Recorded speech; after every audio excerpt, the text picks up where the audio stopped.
J'aurais dû m'en douter. Dès que je suis un peu plus sympa avec cette série, ça retombe aussitôt. Alors commençons avec le pèlerinage de l'empereur qui va bien en baver avec sa marche de 170 km dans le désert, sans eau, nourriture ou repos. La vache, ça a dû lui prendre toute une journée pour faire ça. Alors avec une vitesse moyenne de 5 km/h, ça lui a pris une journée et 10 heures, accompagné d'un vieux car jurisprudence Perceval. Son périple finit dans une grotte où il a une vision montrant qu'il a reçu la bénédiction de la triple déesse et de son clergé. Tout est bien qui finit bien. En fait, non. Car juste avant de partir, l'empereur a ordonné l'assassinat par des médecins de l'hérétique. Pourquoi? Tu avais gagné, non? T'avais pas besoin de faire ça, sauf pour rappeler que Lipens aime bien jouer des personnages de connards mégalomanes. Et peut-être pour donner une leçon à des médecins par rapport à ce qu'elle a fait dans l'épisode 6.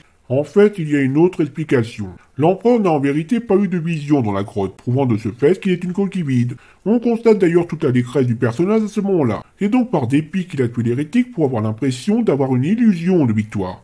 Tout cela devrait avoir des conséquences dans l'avenir. En parlant d'avenir, Seldon interroge Gaël à propos de ses dons qui le font considérer qu'elle ne doit surtout pas en savoir plus sur le plan et la seconde fondation.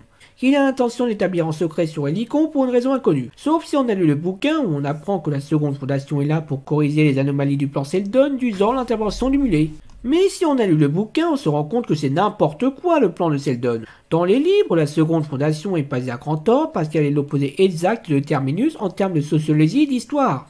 Le centre d'un empire contre une planète insignifiante de la bordure extérieure. En tout cas en théorie. Là, Helicon n'est pas au centre de la galaxie, donc le Star N qui devait servir d'indice pour trouver la seconde fondation en cas d'urgence ne marchera pas. Mais en plus, comme c'est la planète d'Azaldari, n'importe qui peut faire le rapprochement. En gros, ce que je veux dire, c'est que... Cette prémisse est stupide, stupide, stupide. Et aussi, tant qu'à faire, Gaël, qui en a marre de se faire manipuler, décide de se barrer par là où il est arrivé en forçant la main à Seldon avec une autre tentative de suicide, pour retourner sur sa planète où elle arrivera dans 138 ans. J'aimerais bien savoir pourquoi elle veut retourner sur sa planète où elle n'a plus aucun lien avec qui que ce soit. Planète qui sera sûrement totalement océanique d'ici là, et avec aucun moyen d'influencer les événements liés à la Fondation et l'Empire. Attendez, pourquoi elle me casse la tête à chercher une justification?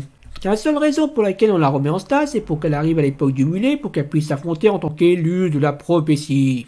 Je croyais que c'était ça le bord, l'élu. Eh ben, on en a mis deux parce que... Parce que va te faire foutre. Ah ok. Sinon, de toute façon, puisqu'on n'en a plus rien à cirer, on va continuer l'exploration de ce fichu vaisseau avec tous les poncifs de la science-fiction habituelle, Salvor Aldin qui est toujours une Marissou prête à se sacrifier parce que c'est son destin, faisant pleurer les Vispérès sur son sort. Bon d'accord, j'avoue que c'est le seul bon dialogue de ce segment et un des deux seuls bons passages de celui-ci avec le flashback de Farah. Parce qu'en dehors de ça, les aliens créoniens se font avoir comme des clans et la scène de combat n'est pas très folissonne. Et bien entendu, Hugo le contrebandier n'est pas mort. Vous pensiez vraiment que quelqu'un allait croire à son décès plus de 2 secondes? Donc même si la partie Empire était à peu près potable, les deux autres segments ne font que reprendre la suite inexorable, non pas de l'Empire, mais des espoirs que j'avais pour une bonne adaptation ou à défaut une bonne série sur l'univers de Fondation.